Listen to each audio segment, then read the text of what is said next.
বরের পাশে বউ বেশি আপন ছোট বোনকে দাঁড়িয়ে থাকতে দেখে অবাক হলো নিতু। নিজের চোখে যেন বিশ্বাস করতে পারছে না। 7 বছরের সংসার তার।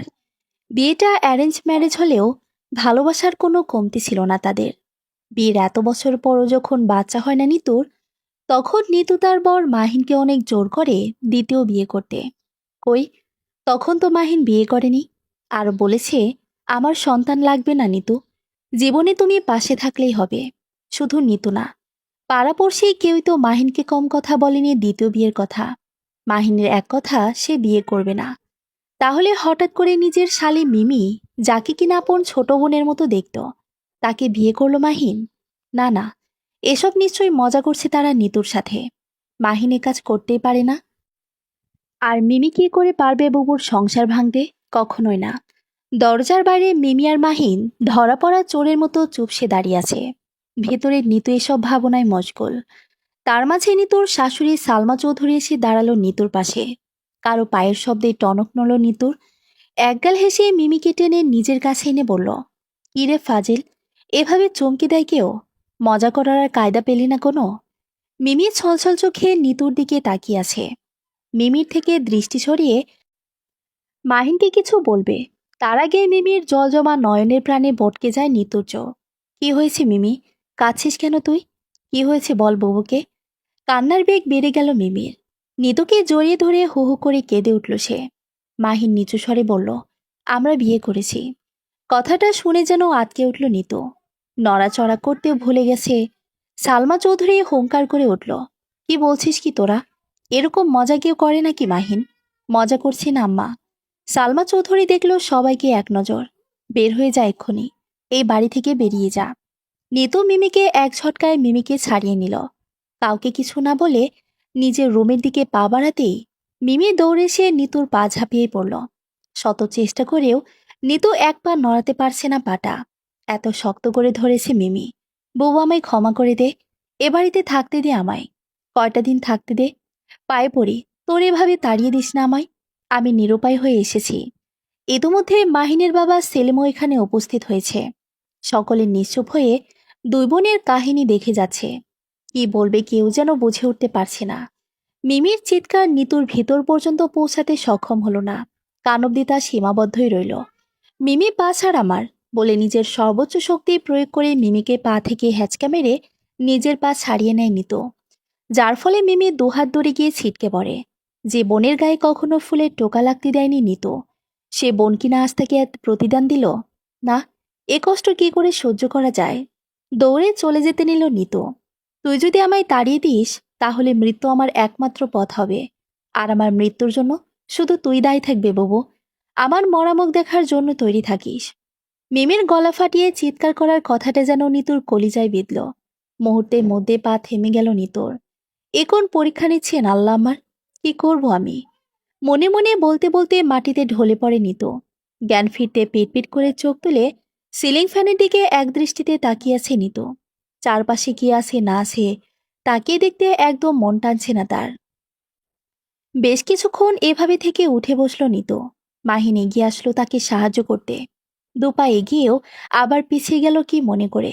সে কি, অসুস্থ শরীর নিয়ে উঠতে যাচ্ছ কেন বৌমা? সেলিম চৌধুরীর থমথমে কণ্ঠে শুনে সালমাও বলল, উঠছ কেন? ডাক্তার বলেছে রেস্ট নিতে। তাদের কথার কোনো উত্তর না দিয়ে নিতু পাল্টা প্রশ্ন করল, ও কোথায়? কারোর বুঝতে বাকি রইল না নিতু মিমিকে অভিমানী বলে সম্বোধন করেছে। মাহিন নির্বাক হয়ে দেখে গেল সবটা। কি বা বলার আছে তার? মিমি এতক্ষণ দরজার সামনে দাঁড়িয়েছিল। যার দরুন নিতু বের হওয়ার সময় দু বোনের চোখাচোখি হলো একবার। মিমি চট করে দৃষ্টি সরিয়ে নেয় নিতুর থেকে। বোনের দৃষ্টিতে দৃষ্টি রাখার মুখ যে তার নেই। নিতু কাউকে কিছু না বলে নিজের ঘরে গিয়ে কাপড় গোছাতে থাকে। তার পিছন পিছন সকলে তার রুমে গেছে। সালমা চৌধুরী জিজ্ঞেস করে, কাপড় গোছাচ্ছ কেন বৌমা? বাড়ি চলে যাব আমি। সে কি কথা? তোমার সংসার ফেলে তুমি চলে যাবে মানে? একদম মাথা ঠান্ডা করে বসো দেখি। তোমার মাকে কল করেছি, আসতে বলেছে ওনাকে। সে আসুক, তারপর বাকি কথা হবে। ডাক্তার বলেছে তোমায় রেস্ট নিতে। চুপচাপ শুয়ে থাকো এবার, বলে সালমা চৌধুরী নিতুর হাত থেকে কাপড় রেখে জোর করে তাকে শুয়ে দিল। মিমি আর ছেলের দিকে একবার তাকিয়ে দেখে নিল তাদের। এরপর তাদের উদ্দেশ্য করে বলল, এখানে দাঁড়িয়ে রূপ দেখানোর দরকার নেই কারো। সবাই অন্য রুমে যাও, বৌমা এখানেই থাকতে দাও। সকালে বের হতেই সেলিম চৌধুরীকে আস্তে করে বলল, এখানে থাকো। বৌমা কখন কি করে বসে খেয়াল রেখো। কাজের মেয়েটা 1 সপ্তাহের জন্য ছুটিতে গেছে। আমি দুপুরে রান্না বসাই। সেলিম চৌধুরী পত্রিকা নিয়ে চেয়ারে বসে পড়ছে। নিতু শুয়ে শূন্যের দৃষ্টি নিক্ষেপ করে আছে। চোখের সামনে বারবার সকালে সে দৃশ্য। মাহিনীর পাশে লাল বেনারসি পরে বউ সাজে মিমি দাঁড়িয়ে। ইস, সে কি ভোলার মতো। আর কিছুক্ষণের মধ্যে মা আসবে। মা জানে না এখনো। যখন জানবে এসব ঘটনায় কি করবে মা। মধ্যবিত্ত সংসার তাদের। নিতু যখন এসএসসি পরীক্ষা দেয় তখন তার বাবা মারা যায়। নিতুর প্রায় 4 বছরের ছোট মিমি তখন অনেকটাই ছোট। বাবার মৃত্যুর পর ব্যাংকে রেখে যাওয়ার টাকার লাভ আর নিতুর টুকটাক টিউশনের টাকায় জীবন চলে যায় তাদের। অভাব দেখা দেয়নি তেমন কখনো। আর নিতুর বিয়ের পর মাহিন মিমির লেখাপড়ার সকল খরচ দেয়। চৌধুরী পরিবারে এমন দু একজনের খরচ বহন করা তেমন ব্যাপার না।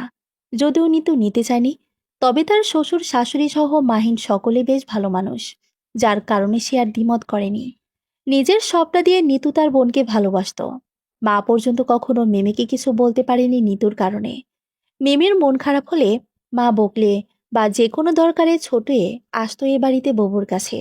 বুবু যেন তার সকল সমস্যার সমাধান। সালমা চৌধুরী বেশ আদর করত মেয়েটাকে। নিতু সবসময় ছায়া হয়ে মিমিকে আগলে রেখেছে। আর সে বোন তাকে এভাবে প্রতিদান দিল। দুপুরে রান্না হলেও কারো খাওয়া হলো না আর।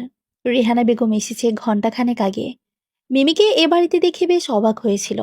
সেলিম চৌধুরী রেহানাকে সকাল থেকে ঘটে যাওয়া ঘটনা এক এক করে বলে। সব শুনে তিনি মিমিকে বলে, বাড়ি চল।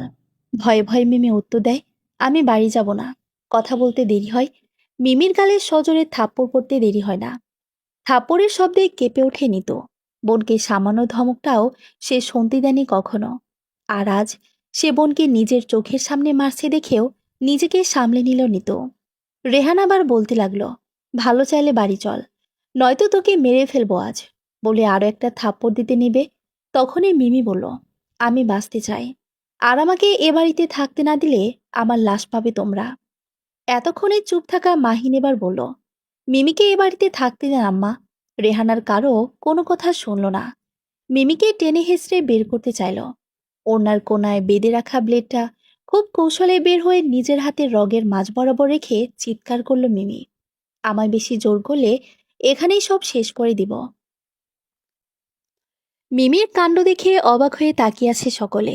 নিতুর ভেতরে কষ্টের বন্যা বয়ে যাচ্ছে। চোখের সামনে প্রিয় বোনের মৃত্যু দেখতে পারবে সে, নাকি পারবে প্রিয় স্বামীর পাশে সেই বোনকে দেখতে? ছেড়ে দাও মা। নিতুর স্পষ্ট কণ্ঠ। নিতুর কথায় রেহানা মেয়ের দিকে তাকিয়ে রইল কিছুক্ষণ। তারপর আস্তে করে মিমির হাতটা ছেড়ে দিয়ে ধীর পায়ে নিতুর পাশে গিয়ে দাঁড়িয়ে প্রশ্ন করল, কি বলতে চাচ্ছিস নিতু?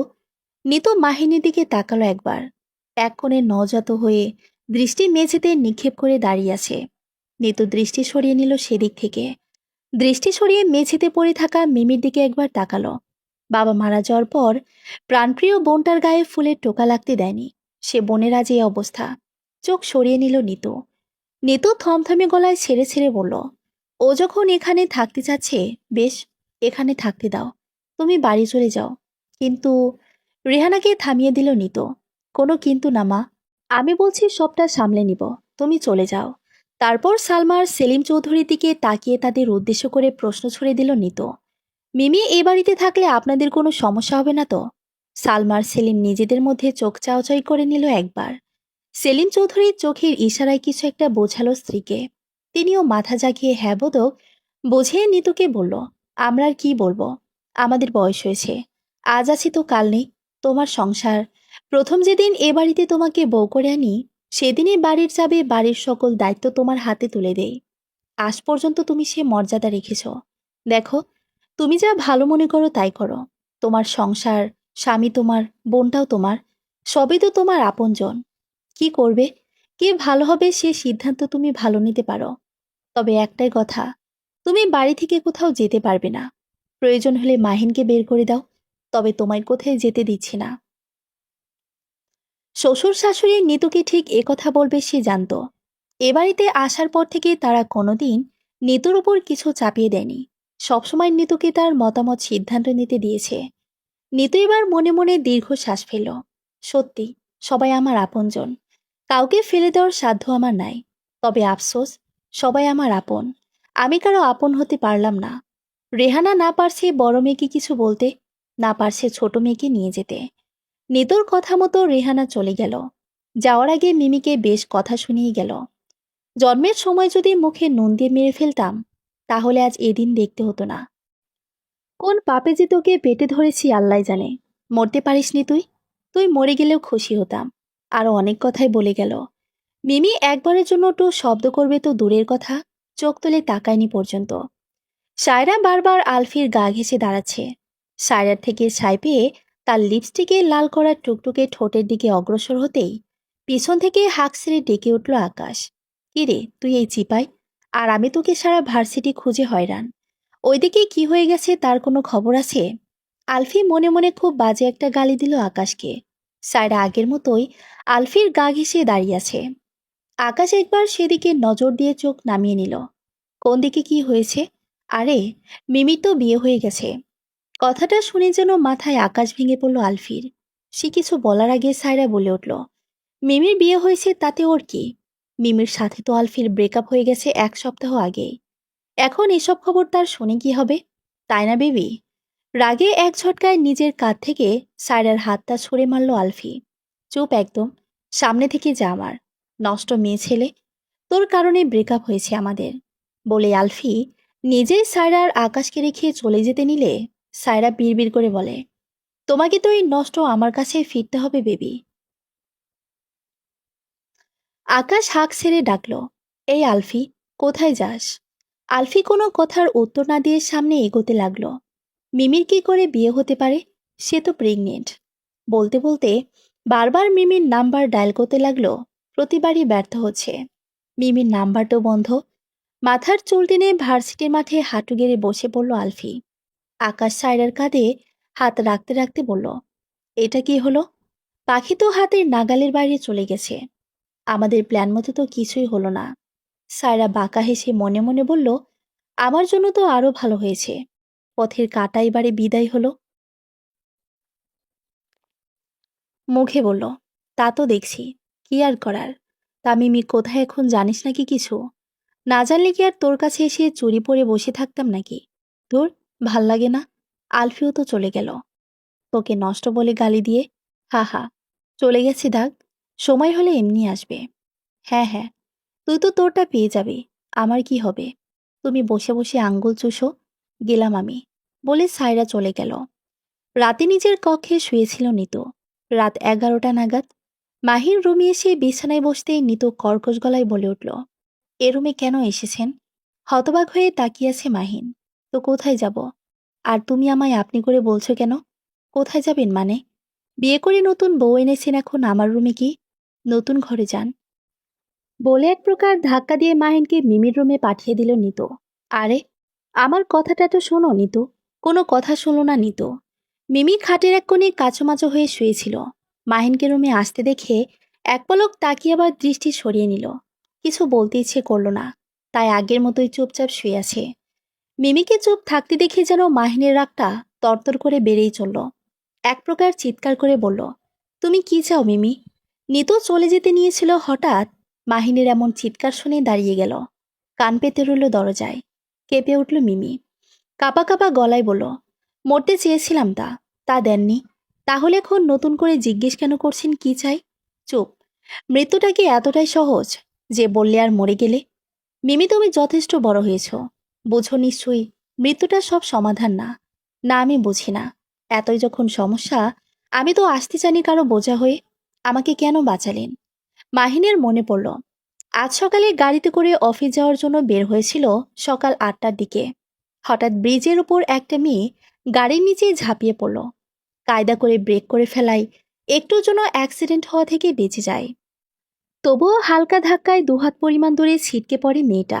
হাতে থাকা মোবাইলটাও রাস্তায় পড়ে ভেঙে যায়। মাহিন গাড়ি থামিয়ে মেয়েটার কাছে যেতে চমকে গেল। এ তো মিমি। দ্রুত গিয়ে মিমিকে ধরতে কেঁদে দিল মিমি। কি হয়েছে? তুমি এখানে কেন? আর গাড়ির নিচে ঝাঁপ দিলে কেন? সময় মতো থামাতে না পারলে কি হয়ে যেত? মরতে চাই আমি, ছেড়ে দেন আমায়। হঠাৎ মাহিনের ফোনে কলাশায় কল্পনা থেকে বেরিয়ে আসে। রুম থেকে বের হওয়ার আগে মিমিকে বলে আসে, তোমায় আমি আজ রাত সময় দিলাম। কি চাও? কেন এমন করছো বলো? তোমার জন্য আমার সুখের সংসারটা এভাবে নষ্ট হয়ে গেছে মিমি। কেন অবুঝের মতো করছো? ছোট বোনের মতো আদর করতাম আর সে তুমি।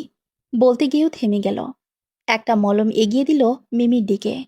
সকালে যে যে জায়গায় ক্ষত হয়েছে সেখানে লাগিয়ে নিও বলে কল ধরে বের হয়ে গেল মাহিন। মাহিনকে বের হতে দেখে দ্রুত রুমে চলে গেল নিতু। মিমি হু হু করে কেঁদে উঠল, বুকে বালিশ গুজে। নিজেকে অসহায়ের শেষ সীমানায় দাঁড় করিয়ে বেঁচে থাকার স্বপ্ন দেখা বিলাসিতা বটে। নিতু বসে বসে ভাবছে মিমি কেন মরতে চাচ্ছে। মিমির সাথে কথা বলতে হবে। মিমি যে পরিস্থিতির শিকার হয়ে এমন করছে বোঝার বাকি নেই নিতুর। সব রাগ অভিমান ভুলে নিতু মিমির রুমের দিকে এগোলো। দরজা ভেতর থেকে বন্ধ করা। আর ডাকলো না মিমিকে। মাহিন গেস্ট রুমে শুয়ে আছে।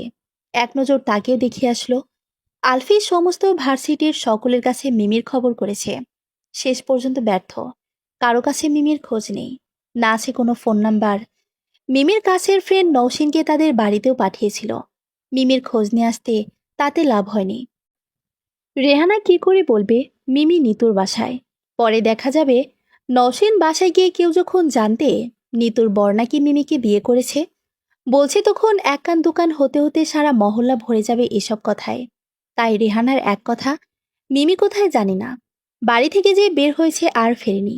অনেক খোঁজ করেছি পাইনি। নওশিন ব্যর্থ হয়ে ফিরে এসে আলফিকে বলল, আলফি এবার সত্যি ভেঙে পড়েছে। একটাবার খোঁজ পেত মিমির। সত্যি মিমির রাগে কষ্টে আত্মহত্যা করেনি তো? দোষ তারই।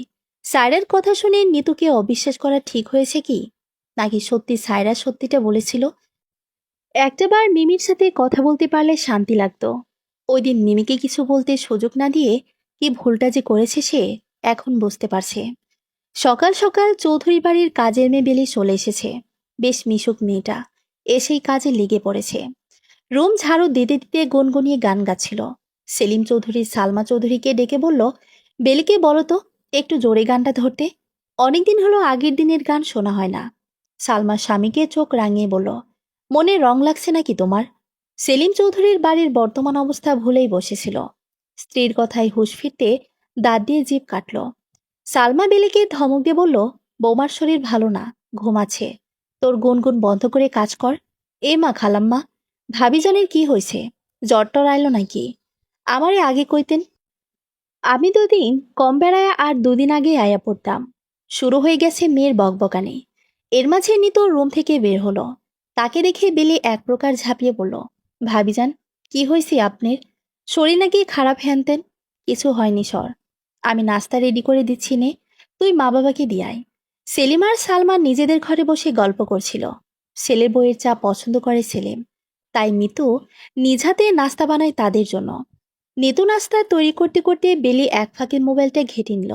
সে থেকে মন খারাপ তার। অন্যদিন হলে নিতু জিজ্ঞেস করত মন খারাপের কারণ। তবে আজ কিছু বলল না। বেলি গোমরা মুখে চা নাস্তা নিয়ে গেল রুমে। সেলিম চৌধুরী জিজ্ঞেস করলো, কি রে বেলি, তোর মুখ চুপ কেন? মুখ অমন গোমরা করে রেখেছিস কেন? বেলি যেন এতক্ষণের আটকে রাখা কথা বলার সুযোগ পেল। আর বললেন না খালুজান, আমার ক্রাশটা নাকি কাল বিয়া হয়ে গেছে। আমি তো জানিই না। আজ মোবাইল নেওয়ার দেখলাম। বেশ কৌতূহল জাগলো তাদের। কই তোর ক্রাশ দেখি। বেলি মোবাইলের স্ক্রিনে একটা ফেসবুক পোস্ট বের করে সালমা আর সেলিম চৌধুরীর সামনে রাখল। বর্ষে যে সমন্বয়ক সার্জিদ আলমের একটা ছবি। ক্যাপশনে দেওয়া, চাচা সার্জিদ ভাই এমন বর্ষা যে কেন? আর সব মেয়েরা বা কাঁদতেছে কেন? দেখে সালমা চৌধুরী বলল, সে এটা তোর ক্রাশ? চোখ গরুর চোখের মতো বড় বড়। হ্যাঁ রে বেলি, তোর চোখে কি কুত্তায় মুতছে নাকি? পাশ থেকে সেলিম চৌধুরী বলে উঠল, এসব কি অশুদ্ধ ভাষা বলছো সালমা? বোমানা বলেছে সুন্দর করে কথা বলতে। বলো কুকুরে হিসু করছে নাকি? বেলি মুখে ভেংচি কেটে চলে যেতে যেতে বলল, কুত্তায় মতে নাই, কুকুরে হিসু করছে। মা গো, কি বড়লোকি ব্যাপার স্যাপার। মিমি রুমের বাইরে থেকে এতক্ষণে সবকিছুই দেখছিল। ইস, কি সুন্দর সংসার ববর। কত শোক। কি এমন হতো আমারও যদি এমন একটা সংসার হতো। পরক্ষণেই ভাবলো সবার কপালে কি আর সব থাকে? নিজের জীবন শেষ করে আরও ববুর সংসারটা নষ্ট করছে এসে। আরে মিমি আপা, আপনি কখন এলেন? মিমি বেলির কথার উত্তর না দিয়ে রুমে চলে গেল। বেলি কিছু বুঝতে পারল না। দুই বোনেরই মন খারাপ। কি হইল হঠাৎ? যাকগে, তার এত সব চিন্তা করে লাভ নেই। মাহিন অফিসে চলে গেল। নিতু বেলের রুমে খাবার পাঠিয়েছে বেলিকে দিয়ে, সে খায়নি। এমনকি রুম থেকেও বের হয়নি, ভেতর থেকে দরজা বন্ধ করেছিল। সায়রা ক্যানভাসে বসে সিগারেট টানছে আপন মনে। আলফি এসে পাশে বসল। সায়রা সিগারেটটা ফেলে দিতে নিলে আলফি বলে, দে আমায়। সায়রা অবাক হয়ে আলফির দিকে সিগারেট এগিয়ে দেয়। আলফি সচরাচর সিগারেট খায় না। সায়রার বসতে বাকি রইল না মিমির শোকে কাতর আলফি। মিমির জন্য মন খারাপ? কামন বেবি, যে তোমাকে ছেড়ে বিয়ে করে নিয়েছে তুমি তার জন্য মন খারাপ করে বসে থাকবে? না ভাই, এটা মানা যায় না। আমি আছি তো আলফি। আলফি সাইডের দিকে একবার তাকিয়ে আবার সিগারেটে মন দিল। সত্যি কথাই তো বলছে। মিমিকে তো ভালোবাসিনি। মিমির পছন্দ মতো সকল বাজে আড্ডা, সকল খারাপ জিনিস থেকে দূরে ছিল। কিন্তু মিমি তো ঠিক অন্য ছেলের সাথে। ছি ছি, আর ভাবতে পারে না আলফি। 2 দিন কেটে গেছে। নিতু মিমির সাথে কথা বলতে চেয়েও পারেনি। মনের ভিতর কেমন ঘৃণা হয়। যে বোনকে এত ভালোবাসলো, সে জেনে বুঝে তার সংসারটা এলোমেলো করে দিল। তার কোনো সমস্যা থাকলে বলতো বুবুকে। সবসময় তো সব বলেছে, তাহলে এখন এমনটা কেন করলো? মনের ভিতরে এ সংকোচ কাজ করলো নিতোর। অভিমান জমেছে বোনের প্রতি, তাই কথা বলবে না ভেবেছে। মাহিনের সাথেও কথা বলে না নিতু। মাহিন বেশ কয়েকবার কথা বলতে চেয়েছে, পারেনি। নিতু এড়িয়ে যায় বারবার। মিমি সারাদিন ঘরে দরজা দিয়ে নিজেকে ঘরবন্দি করে রাখে। বেলি ঘরে খাবার দিলে সে খাবারও ঠিকমতো খায় না সে। এসব আর সহ্য হচ্ছে না মাহিনের। মিমির রুমের দরজায় কড়া নেড়ে শব্দ করছে মাহিন। দরজা খুলো মিমি। বেশ কয়েকবার ডাকার পর দরজা খুলে গেল। চরম রাগে মাহিনের মুখ লাল বর্ণ ধারণ করেছে। মিমিকে কয়েকদিন কড়া কথা শোনাতে গিয়েও কিছু বলেনি মাহিন। মেয়েটা বড় কোনো ধাক্কা খেয়ে সুসাইড করতে চেয়েছে। কিছু বললি কি না, না কি করে বসে তা ভেবে কিছু বলেনি। তবে আর চুপ থাকলে চলবে না। মিমি, তোমার কাছে আমাদের সবাইকে সার্কাসের জোকার মনে হয়, যে সবাইকে নিজের ইচ্ছে মতো ঘোরাচ্ছ? এভাবে আর কয়দিন মিমি? তোমার বোনকে মিথ্যে কেন বলেছ? আর আমাকে কেন সবার কাছে মিথ্যা বলে খারাপ বানালে? বেশ, অনেক হয়েছে। এবার সত্যটা বলো। আমি আর নিতে পারছি না এইসব। কি চাও? এসবের পিছনে কি কারণ সবটা বলো এক্ষুনি। কি চাই? কতবার বলবো? মৃত্যু চাই। আর মরতে না দিলে আমাকে আমার মতো বাঁচতে দিন প্লিজ। আর যদি তা না পারেন, আমার জন্য এত ঝামেলা হয়, তাহলে আমাকে মরতে দিন। মিমির মুখে আবারও সে এক মরার কথা শুনে নিজের রাগ কন্ট্রোল করতে পারে না মাহিন। হাত উঁচু করে তোলে মিমিকে চড় দেওয়ার জন্য। তখনই পিছন থেকে নিতু মাহিনের হাতটা ধরে নেয়। কাপুরুষরা বউয়ের গায়ে হাত তোলে। কিসের বউ? কে কার বউ? কোনো বিয়ে করিনি আমরা। সব তোমার বোনের নাটক। সে তার ইচ্ছে মতো দাবার গুটি মতো চালাচ্ছে আমায়। বিয়ে করেনি? কথাটা শুনে নিতু অবাকের চরম পর্যায়ে। মাহিন কিছু বলতে যাবে তার আগে মিমি দৌড়ে গিয়ে গলগল করে বমি করতে লাগলো। নিতু কথা শোনা বাদ দিয়ে বোনকে ধরল আগে। বমি করে হাঁপিয়ে উঠেছে মিমি। নিতু বোনের মুখশ্রীর দিকে তাকিয়ে জিজ্ঞেস করলো, তোর কি হয়েছে মিমি? মিমি কেঁদে উঠল। এই প্রশ্নটা করে যেন বারবার তাকে আঘাত করা হয়। মিমি কান্না থামিয়ে বল, বুবুকে কি হয়েছে? এক প্রকার বাধ্য হয়ে মুখ খুলতে হলো মিমিকে। আর চুপ থাকা যাবে না। চুপ করে থাকাটাও ঠিক না। তার পাপের কারণে বুবুর সংসার নষ্ট করতে পারে না সে। হাতের উল্টো পিঠে চোখের পানি মুছে নিজেকে শক্ত করে নিল মিমি।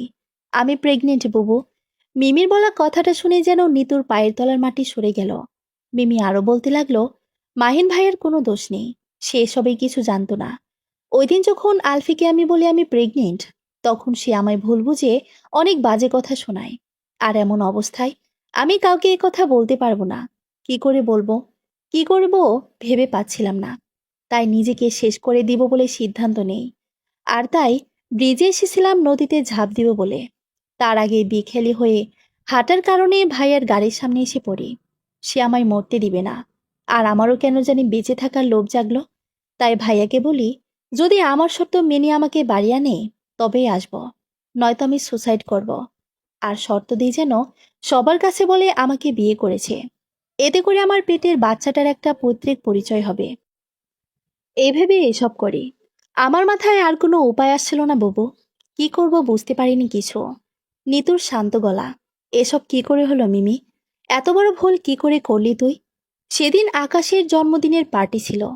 পার্টিটা সন্ধ্যায়। বেশি মানুষ না, 7-8 জন বন্ধু শুধু আমরা। আকাশের বাড়িতেই পার্টির আয়োজন করা হয়।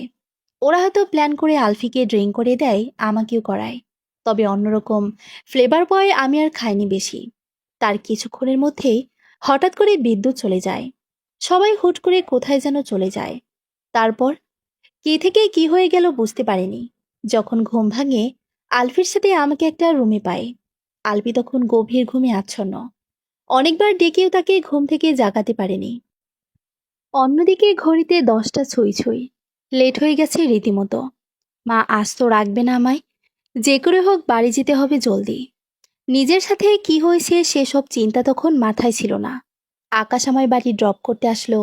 গাড়িতে বসে হঠাৎ বলল, তোমার সাথে তো আজ ছবি তোলা হলো না, আসো একটা সেলফি নেই। আমি আর না করতে পারিনি, এমনি লেট হয়ে যাচ্ছে। আকাশ খুব ক্লোজ হয়ে সেলফি তুলল। এরপরের দিন ভার্সিটি গেলে আলফি আমার দিকে আগের দিন রাতে আকাশের সাথে তোলা ছবি দেখিয়ে খুব বাজে বাজে কথা বলে।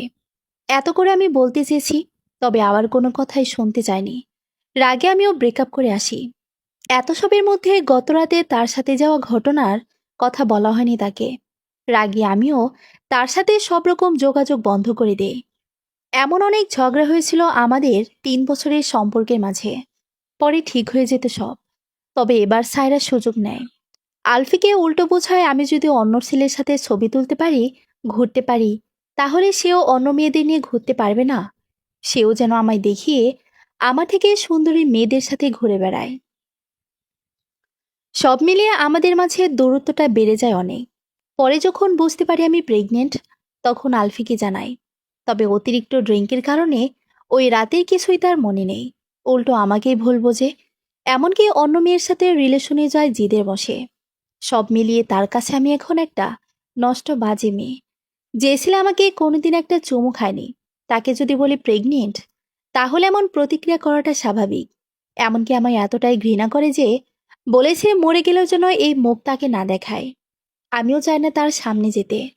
এ সময় কি করব বুঝতে পারিনি। নিতু সব শুনে হতবম্ব হয়ে বসে আছে। মাহিন বলল, আলফির ঠিকানা দাও, তার সাথে কথা বলি। মিমি এক কথায় না করে দিল। সে কিছুতে আলফির সাথে আর কোনো যোগাযোগ করতে চাচ্ছে না। না ভাইয়া, তার সাথে আর কোনো কথা বাড়াতে চায় না। অনেক বলতে চেয়েছে, কিন্তু সে অন্যের দেখানোর কিছু ছবি দেখে আমায় অবিশ্বাস করেছে। কিছুতে আমার কথাটা পর্যন্ত শুনতে চায়নি। আমি এখানে থাকবো না, আমি চলে যাব। আমার সন্তান আমি আলফিকে ছাড়াই মানুষ করতে চাই। সে তার মতো করে জীবন গোছিয়ে নেই। তোমাদের যা মনে চায় তাই করো। আমি আর এসবে নেই। আমি জাস্ট হাঁপিয়ে গেছি। না পারছি মা বাবার সামনে ভালো করে দাঁড়াতে, না একটা কথা বলতে। মাহিন চলে গেল রুম থেকে। তার কথাও যেতে হবে না, তুই এখানেই থাকবি বলে মাহিনের পিছন পিছন নিতও বের হয়ে গেল।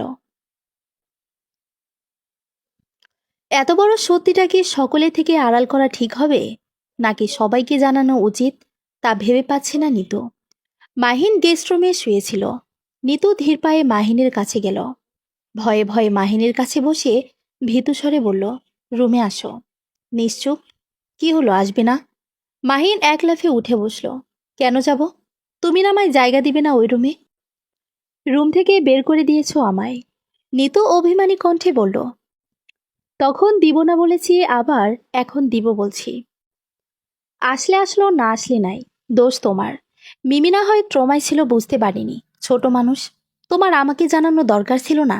হ্যাঁ, কি বললে? তোমায় জানানো দরকার ছিল? সত্যি সেই সুযোগ দিয়েছ আমায়? নিতু মাথা চুলকে কি বলবে ভাবছে। মাহি নিতুকে কাছে টেনে নিল। ভেবেছি ওই ঘরে আর যাব না। নিতু ছলছল চোখে তাকিয়ে আছে মাহিনের দিকে। আজকে রাতটা এই রুমে থেকে যাও, তুমিও আমার সাথে। এই রুম থেকে চাঁদ দেখা যায় সুন্দর করে। কাল থেকে না হয় আবার ওই রুমে যাব।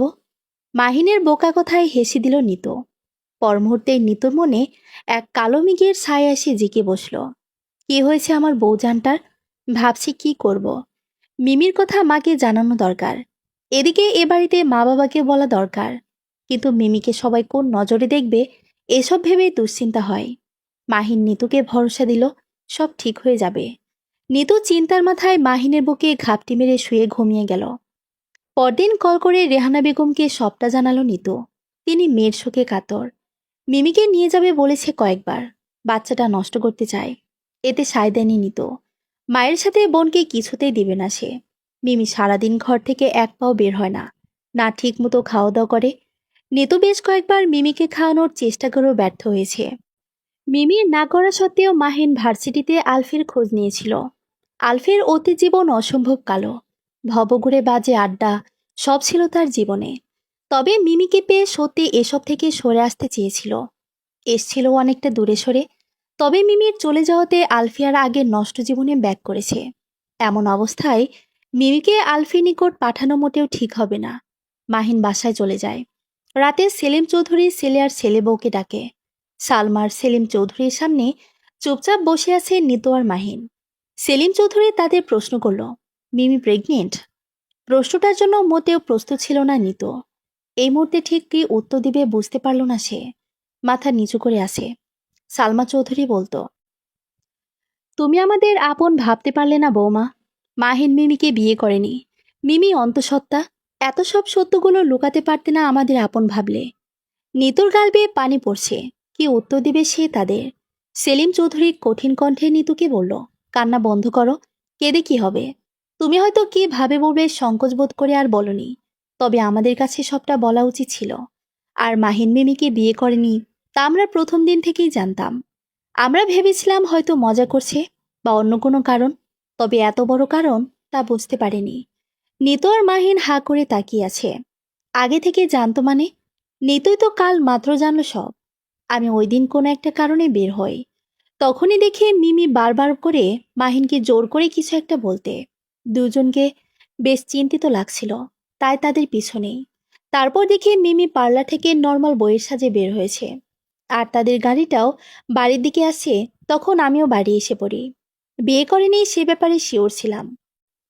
নিতু মাথা নিচু করে বসে আছে, অভিমান হচ্ছে তার। সবাই সবটা জেনেও কেউ তাকে কিছু বলেনি। মাহিন পাশ থেকে বলে উঠল, আর বাকি কথা কি করে জানলে? এবার সালমা চৌধুরী বলল, সকালে বৌমা যখন তার মায়ের সাথে কথা বলছিল তখনই শুনতে পায়। তোমরা সম্মতি দিলে আমি একটা কথা বলতে চাই। কি কথা বলো? সালমা চৌধুরী একবার স্বামীর দিকে তাকিয়ে পর মুহূর্তেই বলতে লাগলো, মিমিকে কি ওই ছেলেটার সাথে বিয়ে দেওয়া উচিত না? মাহিন বলে উঠল, না আম্মা, মিমি কিছুতেই তার কাছে যেতে চায় না। আর ছেলেটা তেমন ভালো না। মিমি এখনও ট্রমায় আছে, সুসাইডের চিন্তা মাথায় সারাক্ষণ। এমন অবস্থায় মিমিকে কোনো কিছুতেই জোর করা ঠিক না। সালমা চৌধুরী আরও একবার সকলের মুখ পান চোখ বুলিয়ে নিল। তাও ঠিক। আমি বলছিলাম কি, আমরা সকলেই জানি বৌমা কখনো মা হতে পারবে না। মাহিন দ্বিতীয় বিয়ে করুক, তা আমি ওরা চাই না। তবে এত বড় ব্যবসা, এত সম্পত্তি দেখভাল করার জন্য একজন উত্তরাধিকার দরকার।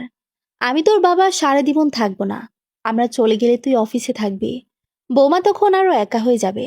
সব মিলিয়ে একটা বাচ্চার দত্তক নেওয়ার কথা আমরা ভেবেছিলাম একবার, আর সেটাই একমাত্র উপায় ছিল।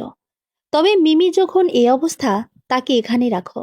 বাচ্চাটা না হয় বৌমা রেখে দেবে তার পরিচয়ে। তার 2-4 বছর গেলে মিমিকে ভালো ছেলে দেখে বিয়ে দেওয়া যাবে। সেলিম চৌধুরী সংকোচ নিয়ে বলল, কিন্তু। তাকে থামিয়ে দিল সালমা, কোনো কিন্তু নেই। দোষ থাকলে বড়দের, পাপ করলে বড়রা করেছে। যে বাচ্চাটা পৃথিবীতে আসবে সে নিষ্পাপ, তার কোনো দোষ নেই। পাপকে ঘৃণা করো, পাপীকে নয়। আর সেখানে বাচ্চাটা তো নিষ্পাপ, তাহলে আর কিন্তু কিসের? সেলিম চৌধুরীর স্ত্রীর কথা মেনে নিলেন। তোমরা যা ভালো মনে করো তাই করো। নিতু সোফা থেকে উঠে সালমা চৌধুরীকে জড়িয়ে ধরে কান্না করে দিল। মানুষ এত ভালো কি করে হয় তা নিতুর জানা ছিল না। সালমা চৌধুরী নিতুকে শান্ত করালো।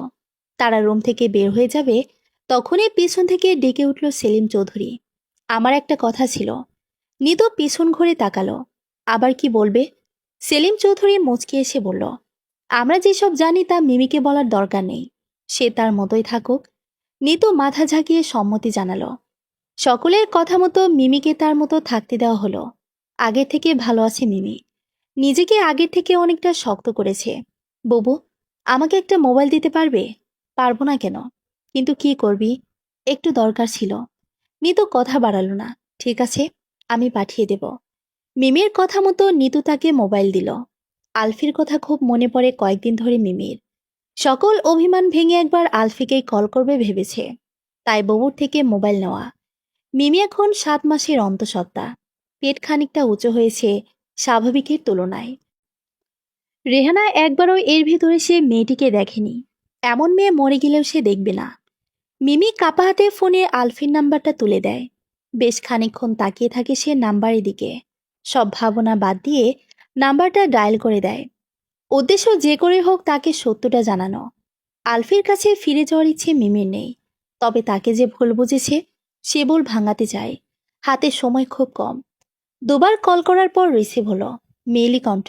হ্যালো। হ্যালো করলো কয়েকবার অপর পাশ থেকে। মিমি ঠিক বুঝে উঠল না কি বলবে। আলফির কথা জিজ্ঞেস করবে কি? আর কিছু না ভেবে প্রশ্ন করল, আলফি মাহমুদ আদর আছে? অপর পাশে থাকা ব্যক্তির হাতে থাকা ফোনটা কেঁপে উঠল। মিমির ছাড়া ছাড়া কণ্ঠস্বর শুনে অপর পাশের ব্যক্তি চিনতে বাকি রইল না এটা মিমি। হঠাৎ মিমির গলা শুনে বিচলিত কণ্ঠে বলল, কে আপনি? আমি মিমি। আলফির কাছে দেওয়া। বাকি কথা সম্পূর্ণ করার আগেই টুনটুন শব্দ করে কল কেটে গেল। মিমি কল করেছে শিওর হওয়ার পর কলটা কেটে দিয়েছে। ঠিক কি বলবে বুঝে উঠতে না পেরে মিমি আবার তো নাম্বারটা কল করবে। এমন সময় নিতু এক গ্লাস দুধ তার হাতে ওষুধ নিয়ে এসে বলল, ওষুধটা খেয়ে নে ধর। তুমি যাও বাবু, আমি খেয়ে নেব। প্রতিদিন তো একই কথা বলিস, পরে সত্যি খাস তো নাকি? মিমি ঠোঁটের কোনো জোরপূর্বক হাসি টেনে উত্তর দিল, খাবো না কেন, খাই। তুমি রেখে যাও, আমি 2 মিনিটের মধ্যেই খেয়ে নেব। নিতেও ওষুধ রেখে চলে গেল। শত জোর করেও লাভ হবে না। মিমি এটাই বলবে রেখে যাও। নিতু চলে যেতে মিমি খাট থেকে উঠে দাঁড়ালো। দরজাটা ভেতর থেকে লক করে বাঁকা হেসে দুধের গ্লাস আর ওষুধ হাতে নিয়ে কতক্ষণ নেড়েচেড়ে দেখল। তারপর মলিন একটা হাসি দিয়ে ওষুধ সহ দুধ বেসিনে ফেলে দিল। তারপর সুন্দর করে আগের জায়গায় রেখে দিল যেন কেউ বুঝতে না পারে সে ওষুধ খায়নি। কোথায় ছিলে এতক্ষণ? মাহিনীর কথায় চুলে চিরুনি চালাতে চালাতে নিতু আর চোখে তাকালো তার দিকে। কোথায় আবার থাকবো? বাড়িতে কাজ সব গুছিয়ে মিমিকে ওষুধ দিয়ে তবেই আসলাম। মাহিন নিতুর হাতে টেনে কোলে বসিয়ে দিল। আহারে, বউটার খুব কষ্ট হয়ে যাচ্ছে বুঝি? না, শেষটা ভালোর জন্য কয়েকটি দিন কষ্ট করা, সে আর তেমন কি। হুম, মিমির জন্যই তো বেলিকে এ বাড়িতে রাখা হয়নি।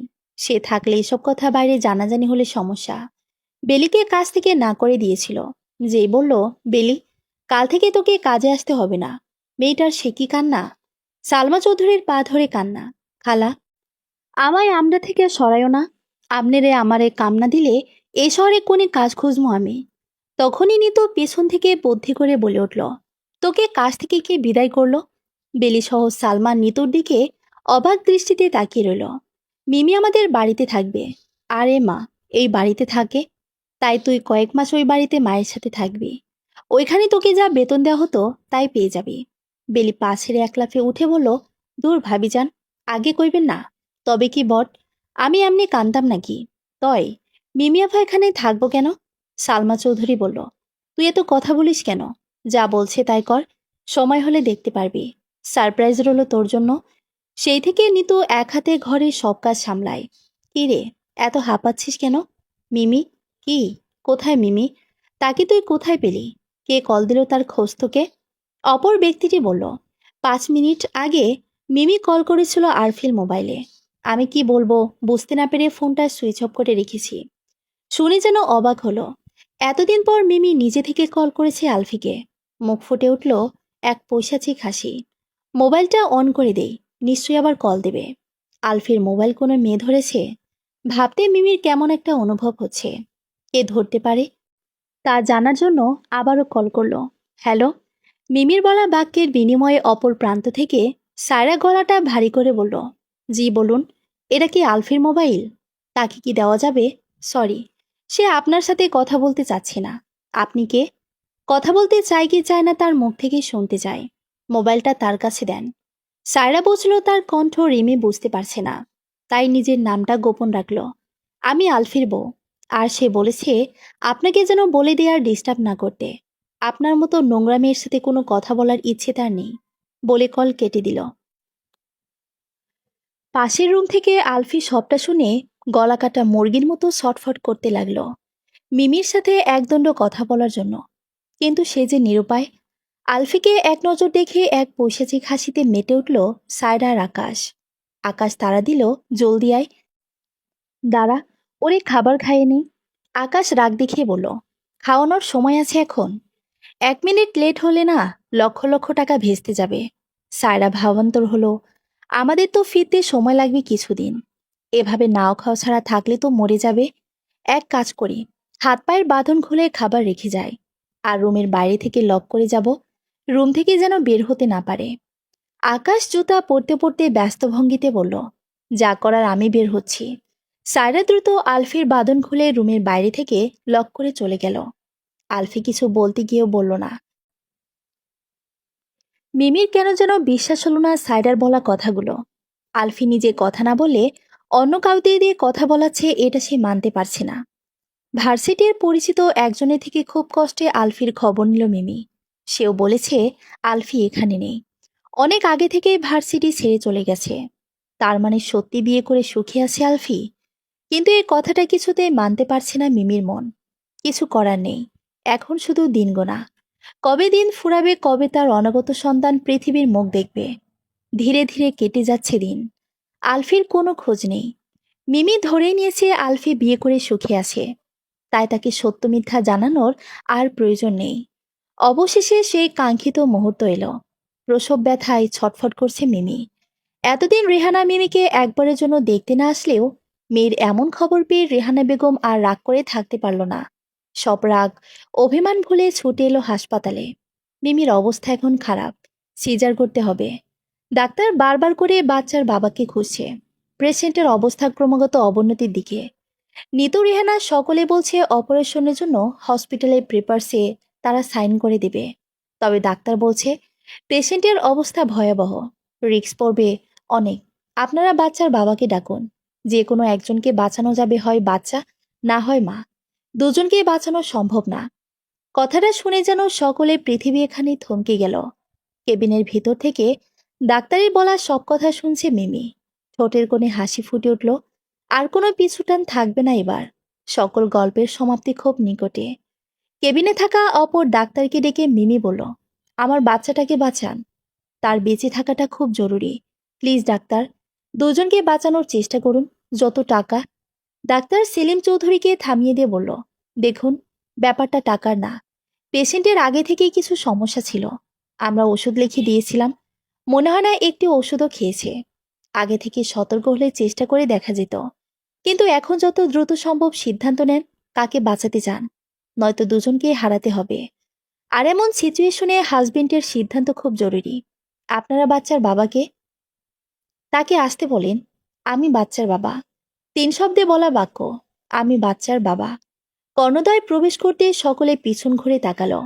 নিতু ব্যতীত অন্য কেউ তাকে চিনতে পারল না। চিনতে পারারও কথা না। কারো চেনা অচেনার অপেক্ষা করল না আর। ডাক্তার বলল, এতক্ষণ কোথায় ছিলেন আপনি? আপনার স্ত্রীর অবস্থা খুবই খারাপ। নাম কি আপনার? আলফি মাহমুদ আদর। ডাক্তার পেপারসগুলো এগিয়ে দিয়ে বলল, এখানে সাইন করুন। আর শুনুন, বাচ্চা বা মা দুজনের যে কোনো একজনকে বাঁচানো যাবে। আলফি ডাক্তারকে হাত জোর করে বলল, আমার মিমিকে চাই ডাক্তার, প্লিজ, ওর যেন কিছু না হয়। আমাকে একটাবার মিমির সঙ্গে দেখা করতে দেন। ডাক্তার না করতে চেয়েও পারল না। 2 মিনিটের জন্য আলফিকে মিমির সাথে কথা বলতে দেওয়া হলো। আলফিকে দেখে মিমি তাকিয়ে রইল তার দিকে নির্বাক হয়ে। দুগাল বেয়ে অঝরে অশ্রু পড়ছে দুজনেরই। আলফি খপ করে মিমির হাতটা ধরে নিল। বিশ্বাস কর মিমি, আমি কি তোমাকে ছাড়া ভালো ছিলাম না। আমি অনেক চেষ্টা করেছি তোমার সাথে যোগাযোগ করতে, কিন্তু পারিনি। ওরা আমায় আটকে রেখেছিল। আমি এসে পড়েছি মিমি, তোমার কিছু হতে দিব না আর। কিছু হবে না তোমার। ডাক্তার আলফিকে তাড়া দিচ্ছে বের হওয়ার জন্য। আলফি তার ভেতরে জমিয়ে রাখা লক্ষ কোটি কথা থেকে দু কথা বলার সময় পেল না আর। মিমির হাতে একটা গাঢ় চুমু দিয়ে বেরিয়ে গেল অপারেশন থিয়েটার থেকে। মিমি পলকহীন দৃষ্টিতে তাকিয়ে রইল তার চলে যাওয়ার দিকে। আলফির সাথে সকলে ডাক্তারকে একই কথা বলল, যেন মিমির কোনো ক্ষতি না হয়। অপারেশন থিয়েটারের সামনে সকলে অধীর আগ্রহে বসে আছে। আলফি পায়চারি করছে আর বারবার বন্ধ দরজার দিকে তাকিয়ে আছে। কখন খুলবে দরজাটা, সে অপেক্ষায়। সকলের চোখে মুখে ভয়ের ছাপ। রেহনা আঁচল দিয়ে বারবার চোখ মুছে যাচ্ছে। প্রায় ঘন্টাখানেক পর ডাক্তার অপারেশন থিয়েটার থেকে বের হয়ে এলো। ডাক্তারকে বের হতে দেখে সকলেই ছুটে গেল তার কাছে। আলফির ছটফটানি যেন বেড়ে গেছে। মিমি কেমন আছে ডাক্তার? ঠিক আছে তো মিমি? তার কিছু হয়নি তো বলুন না। ডাক্তার নিশ্চুপ রইল বেশ খানিকক্ষণ। I am sorry, Mimi is dead. আমরা বাচ্চাটা বাঁচাতে পেরেছি, মাকে বাঁচানো সম্ভব হয়নি। ডাক্তারি বলা বাক্যের সাথে সাথে রেহানা বেগম হাসপাতালের ফ্লোরে ঝরে পড়লেন। সালমা, সেলিম সহ সকলেই তাকে নিয়ে ব্যস্ত হয়ে পড়ে। নিতুর যেন পুরো পৃথিবী শেষ হয়ে গেল ডাক্তারের কথা শুনে। দোগাল বেয়ে অশ্রু পড়ছে তার। চারপাশের কিছুতেই যেন তার আসে যায় না। অন্যদিকে আলফি প্রায় মিনিট দুয়েক নির্বাক হয়ে পাথরের ন্যায় দাঁড়িয়ে আছে। এত কোলাহল, এত চিৎকার, কোনো কিছু তার মস্তিষ্কে পৌঁছাতে পারছে না। সে আটকে আছে মিমি স্টেট শব্দটাতে। যখন ধ্যান ভাঙল তখনই মিমি বলে গলা ফাটিয়ে চিৎকার দিয়ে এক দৌড়ে অপারেশন থিয়েটারে ঢুকে গেল। মিমির লাশটা এখনো বের করা হয়নি। সিটের উপর মিমি শুয়ে আছে কি সুন্দর করে। অপর পাশে কয়েকজন ডাক্তার বাচ্চাটাকে পরিষ্কার করছে। আলফি একবারের জন্য কোথাও না তাকিয়ে সোজা গিয়ে মিমিকে ঝাপটে ধরল। মিমি, ওঠো মিমি, দেখো না আমি এসে গেছি। তোমাকে অনেক কথা বলা বাকি আমার। মিমি, একটাবার শুনে যাও আমার কথাগুলো। জানো মিমি, আমি তোমায় কত খুঁজেছি। ওই সায়রা তো আমাকে সত্যি জানতেই দেয়নি মিমি। একদিন যখন সায়রা আর আকাশ বলছিল কিভাবে ড্রিঙ্কস করিয়ে সব করেছে, আর তোমার সাথে আকাশের ছবি, সব কথা মিথ্যা, সব তাদের প্ল্যানিং, তখন আমি তাদের বিরুদ্ধে পদক্ষেপ নিতে চেয়েছিলাম। কিন্তু জানো মিমি, পারিনি আমি। পারিনি কিছু করতে। পারবো কি করে বলো? তাদের আরও কিছু অপকর্মের কথা জেনে যাই আমি। তখন তারা আমায় ধরে নিয়ে হাত পা বেঁধে রাখে। আমি জানতে চেয়েছিলাম মিমি কেন ওরা এমন করেছে আমাদের সাথে। সায়রাউদ্দিন উত্তর দিয়েছিল, আমি অনেক আগে থেকেই তোমায় ভালোবাসতাম। তুমিও আমার সাথেই ছিলে সারাদিন। আমাদের বন্ধুত্ব, আড্ডা, মাস্তি সব ঠিক ছিল। আমি ধরেই নিয়েছিলাম তুমি আমায় ভালোবাসো। তুমি শুধু আমার। আমার ধারণা ভুল হয়ে গেল। কিন্তু ওই মিমি যে দিন থেকে তোমার জীবনে আসে, সেদিন থেকে তুমি আমার থেকে দূরে সরে যেতে থাকো। আস্তে আস্তে আড্ডা দেওয়া, পার্টি করা সব বাদ দিয়ে এক মিমি নিয়ে পড়ে থাকো সারা দিন রাত। কেন আলফি? কোন দিক দিয়ে মিমির থেকে কম ছিলাম? কেন ভালোবাসলে না আমায়? খুব কি ক্ষতি হতো আমায় ভালোবাসলে? কেন ভালোবাসলে না আমায় তুমি? একে তো তোমাকে হারানোর শোক, তার উপর নিজের চোখের সামনে অন্য মেয়ের সাথে ঘুরে বেড়ানো, এসব আর সহ্য করতে পারছিলাম না। অন্যদিকে আকাশও নাকি মিমিকে পছন্দ করত। তোমার কারণে মিমি আকাশকে অনেক অপমানও করেছিল একদিন। সে জেদ থেকেই জন্মদিনের পার্টিতে এইসব করা। তবে আমাদের প্ল্যান ছিল শুধুমাত্র তোমাদের মধ্যে ভুল বুঝিয়ে ব্রেকআপ করে নেওয়া, তারপর তোমাকে নিজের করে পাওয়া। কিন্তু এর মাঝে এত সব হয়ে যাবে, মিমি প্রেগনেন্ট হবে, এসব আমাদের ভাবনাই ছিল না। আমি তোমার ভালোবাসা পেতে বাধ্য হয়ে অন্যায় পথে পা দিয়েছি, শুধু তোমাকে পেতে। এটা যদি হয় আমার পাপ, তবে হ্যাঁ, আমি পাপী, আমি অপরাধী। ওই দিন আমি সায়রাকে চড় দিয়েছিলাম, তবে সে কোনো প্রতিবাদ করেনি। আমি তোদের খুন করে দেব। আর তোরা যে মাদক সাপ্লাই করিস, মহল্লায় সে খবরও পুলিশকে দিয়ে দেব। তোদের যত যত অপকর্ম সব জানিয়ে দেব পুলিশকে। তখনই আকাশ আমায় কৌশলে আটকে ফেলে। এরপর থেকে আমি আর আকাশ আর সায়রার আয়ত্তে বন্দি ছিলাম। ওরা আমায় একটা বাড়িতে আটকে রেখেছিল। মিমি, আমি কি করে তোমার কাছে আসতাম বলো না? অনেক কষ্টে ছুটে এসেছি তোমার কাছে। তুমি কেন অপেক্ষা করলে না আমার জন্য? সব দোষ কি আমার ছিল মিমি? যার জন্য এত বড় শাস্তি আমায় দিলে? আলফি নিজেকে মানাতে পারছে না মিমি তাকে ছেড়ে চলে গেল। একজন নার্স আলফির দিকে একখণ্ড কাগজ এগিয়ে দিয়ে বলল, পেশেন্ট অপারেশন আর আগে এটা দিয়ে বলেছিল আপনাকে দিতে। আলফি হাতের উল্টো পিঠে চোখের পানি মুছে পরম যত্ন করে কাগজখানা নিল। ভাঁজ না খুলেই ঘুরিয়ে ফিরে দেখে তা আবার যত্ন সহকারে বুক পকেটে রেখে দিল। মিমির দিকে তাকিয়ে আওড়ালো, আমার তৃষ্ণার্ত চোখে তোমাকে পাওয়া রাখে। আর নিঃশ্বাসী ছিল শেষকালের আলিঙ্গনের তৃষ্ণা। সে তৃষ্ণার মিটানো হলো না মিমি। তুমি কেন বুঝলে না? রুমে চোখ বুলিয়ে দেখলো বাচ্চাটা নেই। ছেলে হয়েছে না মেয়ে হয়েছে সেটাও জানে না সে। ধীরে ধীরে এগিয়ে গেল বাইরে। আগের মতোই দাঁড়িয়ে আছে নিতো। তার পাশে বাচ্চাটা নিয়ে দাঁড়িয়ে মাহিন। ক্রমাগত কেঁদেই যাচ্ছে সে। পাশ থেকে একজন অপরিচিতা বলে উঠল, আহারে, বাচ্চাটা কেমনে কান্দায় যাইতেছে কতক্ষণ ধইরা। আর কাঁদবি বা না কেন? অন্য বাচ্চার জন্য জন্ম হলে মায়ের বুকে রাহা হয়। দাদি নানিরা কত আদর করে কোলে নেয়, মধু দেয় মুহে। আর এই বাচ্চাটার কপাল খারাপ। জন্মের সময়ে মা হারাইলো, পোড়া কপাল নিয়ে জন্মাইলো পোলাডা। কথাটা নিতু আর আলফি কারো কানে পৌঁছাতে ব্যর্থ হয়নি। অবশ শিশুটা হয়তো কথাটা শুনতেও বুঝতে পেরেছে, তাই কান্নার আওয়াজ আগে থেকে দ্বিগুণ বাড়িয়ে কাচ্ছে সে। নিতু আর দাঁড়িয়ে থাকতে পারল না। শিশুটির কান্না তার ভেতরের মাতৃসত্তাকে নাড়িয়ে দিল। ভেজা চোখে তাকালো বাচ্চার দিকে। কাপা হাতে মাহিনী থেকে বাচ্চাটা নিয়ে বুকের সাথে মিশিয়ে নিল। বাচ্চাটা কি বুঝে মুহূর্তে কান্না থামিয়ে দিল। আলফি দরজা ধরে এসব দৃশ্য দেখে শত ব্যথার মাঝেও এক তৃপ্তি পেল। মনে মনে বলল, সে সেখানেই নিরাপদ। আমার পাপি চেহারার নিষ্পাপ ফেরেস্তার ন্যায় শিশুর সামনে না নেওয়াই শ্রেয়। মাহিন এক ফাঁকে ডাক্তারকে জিজ্ঞেস করল, আমরা সবাই তো বলেছিলাম মিমিকে বাঁচানোর জন্য, তাহলে উল্টো হলো কেন?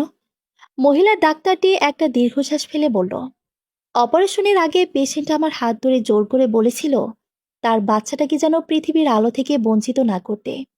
আমি ইচ্ছে করে এতদিন ওষুধ খাইনি। বেঁচে থাকার ইচ্ছে আমার নেই। এই পৃথিবী আমার জন্য না। আমার অনাগত সন্তান যে পৃথিবীর আলো দেখতে পায়নি, তাকে পৃথিবীতে আসতে দিন প্লিজ। আমি একজন নারী হয়ে সন্তানের জন্য আর একজন নারীর এমন আকুল মিনতি ফেলতে পারিনি। মাহিন ডাক্তারকে কিছু বলার ভাষা খুঁজে পেল না। মিমিকে হাসপাতাল থেকে নিয়ে যাওয়া হলো। একদিন যে মিমি বউর বাড়িতে থাকার জন্য সকলের হাতে পায়ে ধরেছিল, সে বুবুর বাড়িতে আর ফিরা হলো না তার। মিমির লাশটা মিমিদের বাড়িতে নেওয়া হলো। বাড়ির পাশে জমিটাতে কবর দিয়েছে মিমিকে। রেহানা বেগম জানালা খুললে কবরটা দেখতে পাবে। নিতু সারাক্ষণ মনমরা হয়ে থাকে। বোনের মৃত্যু কিছুতেই মানতে পারছে না সে। সারাক্ষণ চোখের সামনে মিমির মুখটা ভেসে বেড়ায়। এত এত মন খারাপের মাঝেও বাবুটার যত্নের কোনো কমতে রাখে না।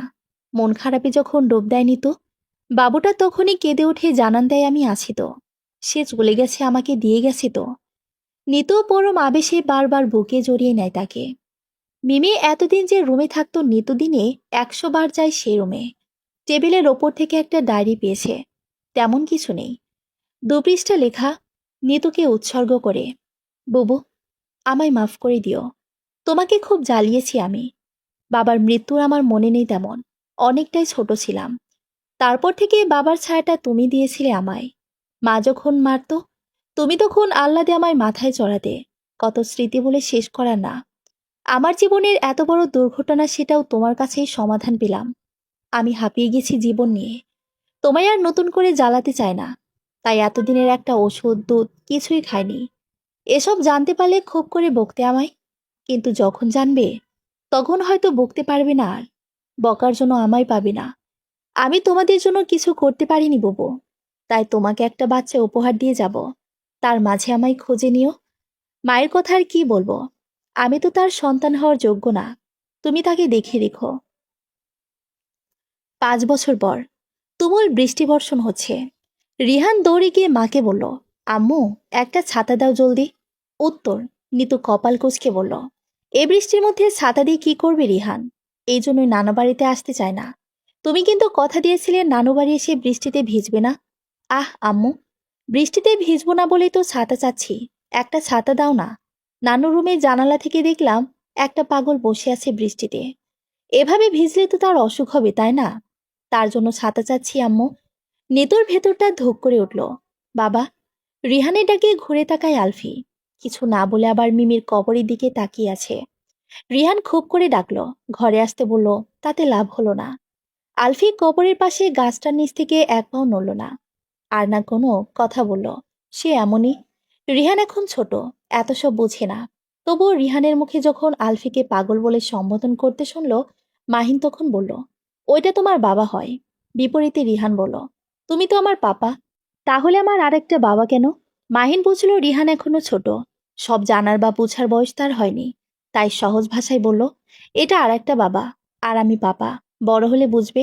ছোট রিহানি তাই মেনে নিল। বয়স হলে হয়তো জানবে বুঝবে সবটা। নিতু চোখ পাকালো মাহিনকে। এসব কি? রিহানকে কি বলছি মাহিন? পাগল হলে নাকি? মাহিন শান্ত সুরে বলল, রিহানের সবটা জানার অধিকার আছে। আলফির অধিকার আছে কারো মুখে বাবা ডাক শোনার। আলফি মিমির কবরের পাশে বসে থাকে সারাক্ষণ। রেহানা বেগম পারে না মির কবরের পাশে ওই পাপি পাগলটাকে খাবার না দিয়ে থাকতে। রোজই খাবার দেয় রেহানা বেগম। আলফি কখনো খায়, কখনো বা না খেয়ে থাকে। বৃষ্টি শেষ হলে যখন এক চিলতে রৌদ্র দেখা দিল, আলফি তখনও পুরনো একটা ছেঁড়া কাগজ সে রোদে ধরল। ভিজে গেছে কিছুটা। হ্যাঁ, এটা সেই কাগজ যা মিমি মৃত্যুর আগে আলফির জন্য রেখে গেছে। আলফি, আমি জানি একদিন না একদিন তুমি আমার খোঁজ করবে। হয়তো তখন আমাকে পাবে না, বা পেয়েও হারাবে। সত্যিটা হয়তো একদিন জানবে আমার সাথে কতটা অন্যায় করা হয়েছে। তবে সেদিন অনেক দেরি হয়ে যাবে। আমায় বিশ্বাস না করার আগুনে পড়বে সেদিন তুমি। হ্যাঁ, এটা সত্যি। তুমি ভালোবেসেছিলে আমায় অনেক। তবে আফসোস, ভালোবাসার মানুষটার প্রতি তোমার বিশ্বাসের এতটাই ঘাটতি ছিল, যার একসাথে বাঁচতে দেয়নি। তুমি হৃদয় স্পর্শ করলা ঠিকই, কিন্তু তার কম্পন বুঝতে পারলা না। যাকে ভালোবাসলা তার চোখের ভাষায় বুঝতে পারলে না। ব্যর্থ জীবন তোমার। ব্যর্থ তুমি। তুমি তোমার মতো করে জীবন গুছিয়ে নিও। যে সন্তানকে জন্মের আগে নিজের বলে মাননি, সে সন্তানকে কখনো নিজের বলে দাবিও করো না। তোমার পরিচয় ছাড়াও তার সুন্দর জীবন গঠন হবে। আর হ্যাঁ, আমার এই অবস্থার জন্য নিজেরে দায়ী ভেবো না। তোমার প্রতি আমার সত্যি কোনো অভিযোগ নেই। আমি জানি তুমি আমায় অনেক বেশি ভালোবাসো। দুজনই পরিস্থিতির শিকার। তাই তোমার দোষ দিয়ে দোষী আমি করব না। ভালো থেকো। ইতি, কলঙ্কিনী। আলফি সে কাগজখানা সম্বল করেই বসে থাকে কবরের পাশে। ক্ষণে ক্ষণে চোখের সামনে ভেসে ওঠে দাউ দাউ করা আগুন। সে আগুনের তৃপ্তি পায় আলফি। এই সে আগুন, যে আগুনে দুইটা মানুষরূপী শয়তানের জীবনের সমাপ্তি ঘটেছে। পূর্বের ঘটনা। সায়রার আকাশ যখন আলফিকে একা রেখে চলে গেল, সে তখন বুঝে উঠতে পারছিল না কি করবে। তবে যে করেই হোক, তাদের শেষ করতে হবে। শেষে মাথায় বুদ্ধি আটল। যেভাবে সেই কাজ, গ্যাস সিলিন্ডারের পাইপটা কেটে দিল সায়রার আকাশ সে সময় আসবে তার ঘণ্টাখানেক আগে। এরপর রান্নাঘর থেকে একটা দেয়াশলা নিয়ে নিল নিজের কাছে। 1 মিনিট 2 মিনিট করে অপেক্ষা, কখন তারা আসবে। যেই দেখল তাদের গাড়ি এসে থেমেছে, তখনই দরজার আড়ালে লুকিয়ে পড়ল। সায়রার আকাশ বাইরে থেকে দরজা খুলে ভেতরে ঢুকতেই আলফি দরজার বাইরে গিয়ে বাইরে থেকে দরজাটা লাগিয়ে দিল। তারপর দিয়াশলাইয়ের একটা কাঠিতে আগুন জ্বালিয়ে জানালার বাইরে থেকে রুমের ভেতর তা ফিক্কে মারল। মুহূর্তের মধ্যে সারা ঘর আলোকিত হয়ে উঠল। দাউ দাউ করে আগুন জ্বলছে। এতক্ষণে এই অজপাড়া গায়ে কেউ বাঁচাতে আসবে, ততক্ষণে তারা পুড়ে ছাই হয়ে যাবে।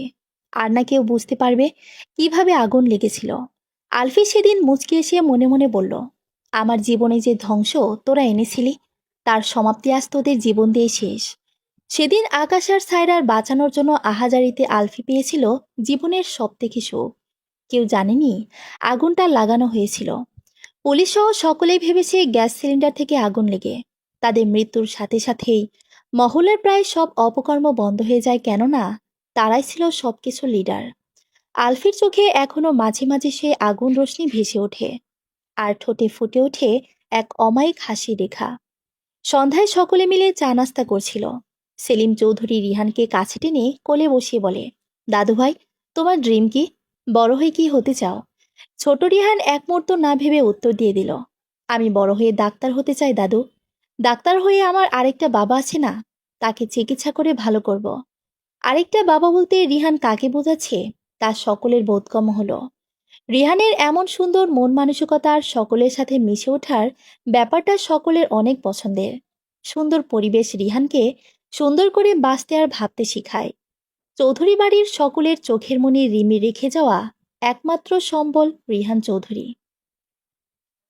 সমাপ্ত।